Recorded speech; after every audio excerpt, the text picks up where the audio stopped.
Bibig natin sa kanyang salamat ay totoo sa ating mga puso. Kaya sa pagtanggap ng banal na apunan, sinasabi natin ang ating mga sarili. Kung meron lang tayong hindi binibigay sa Kanya, napasan-pasan pa rin natin, surrender natin sa Kanya. Dahil siya lamang kaya mag-restore sa buhay natin. Kaya, bigyan natin ng isang minuto ang bawat isa sa atin na umarap sa Panginoon. Humingi tayo ng tawad kung meron tayong managawa. At ibigay natin ng 100% sa oras na ito na haharap tayo sa Kanya para papurihan siya.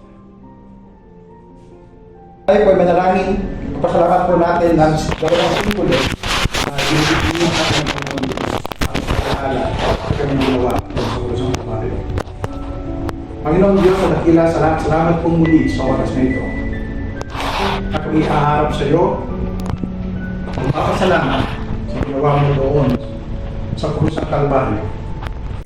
Na ayaw mo kami, Panginoon, na mapahamak.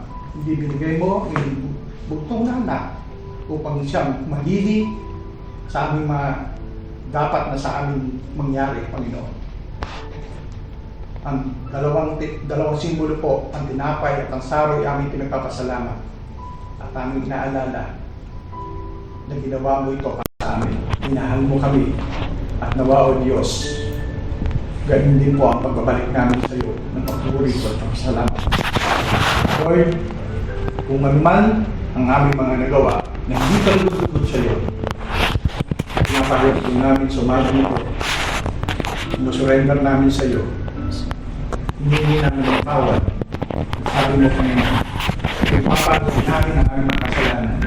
Ikaw ay tapat at banal. Hindi kakatawagin at pinilisin sa lahat ng aming kalikuan.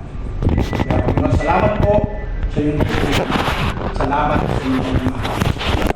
Namin ay papuring pasasalamat at makikibahagi kami sa banal na iniwan mo sa amin ang banal na hapunan. Salamat po at binabalik namin ang kapurihan sa pangalan ng Panginoong Hesus. Amen.